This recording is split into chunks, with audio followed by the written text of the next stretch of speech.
فلسطین کی حمایت نہ ہی عرب بنیادوں پر مبنی ہے اور نہ ہی مذہبی بنیادوں پر، بلکہ فلسطین کی حمایت انسانیت کی ایک تجلی ہے۔ لیکن اس کے برعکس اسرائیلی پالیسیاں انسان دشمن ہیں، اور اسی لیے انسانیت دوست نظریہ رکھنے والے افراد کسی بھی صورت میں اس ریاست کو قبول کرنے سے قاصر ہیں، چاہے وہ مسلمان ہو، عیسائی ہو یا پھر یہود۔ تو ناظرین، آئیے آج ہم یورپین ممالک کی عوام سے ہی سنتے ہیں کہ کیا وہ خود فلسطین کی حمایت میں ہیں یا پھر اسرائیل کی۔ برطانیہ کی ایک بڑی ڈیٹا کمپنی کی طرف سے ایک سروے شائع کیا گیا ہے، جس میں یہ بتایا گیا ہے کہ گزشتہ فروری سے لے کر اب تک یورپی ممالک میں اسرائیل کے لیے لوگوں کی حمایت کس حد تک گر چکی ہے۔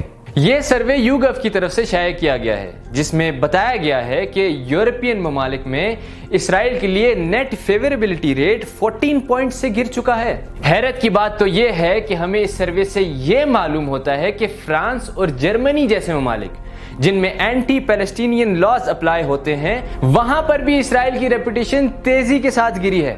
جرمنی میں اسرائیل کی ریپوٹیشن 14 پوائنٹس، جبکہ فرانس میں 23 پوائنٹس یعنی -13 سے -36، جو کہ خود فرانس کے اندر مئی 2019 سے لے کر اب تک سب سے کم ریٹ ہے۔ مزے کی بات تو یہ ہے کہ خود اس ملک میں جس کا اسرائیل کی ساخت میں ایک اہم کردار رہا ہے، یعنی برطانیہ میں فیوریبلٹی ریٹ سب سے زیادہ گرا ہے، یعنی -14 سے سیدھا -41، جو کہ خود YouGov کے ریکارڈ میں سب سے کم ریٹ ہے۔ لیبر پارٹی کے حامیوں کے درمیان فیوریبلٹی ریٹ سب سے کم ہے، جس میں 13% عوام اسرائیل کے حامی ہیں اور 68% اسرائیل کی حمایت میں نہیں ہے، یعنی اگر نیٹ سکور دیکھا جائے تو -55 بنتا ہے۔ البتہ کنزرویٹو پارٹی ووٹرز میں اسرائیل کی حمایت زیادہ نظر آتی ہے، لیکن اس کے باوجود اب بھی نیٹ ریٹ -24 ہی ہے۔ ڈنمارک میں اسرائیل کی حمایت 22 پوائنٹ سے گری ہے، یعنی -17 سے سیدھا -39۔ دوستو، فلسطین کی حمایت میں مظاہرے بہت سے یورپین ممالک کو متاثر کر چکے ہیں۔ خاص طور پر جو ظلم و بربریت اسرائیل نے شیخ جراح کے علاقے میں کی ہے، وہ اپنی مثال آپ ہے۔ اور اسی کے ساتھ ساتھ رمضان کے مہینے میں مسجد الاقصی میں اور حال ہی میں جو غزہ میں ہوا، یہ سب ناقابل برداشت ہے۔ دوستو، پولیس نے پیرس اور برلن میں نکلنے والے ہزاروں کی تعداد میں مظاہرین کو بھی سختی کے ساتھ روکا ہے۔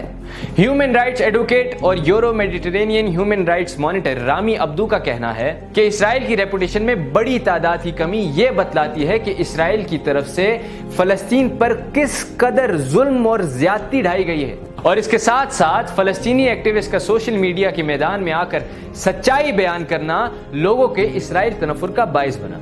آخر میں ہم آپ کو یہ بتانا چاہیں گے کہ ہمیں خوشی اس بات کی ہے کہ اب بھی دنیا میں انسانیت باقی ہے۔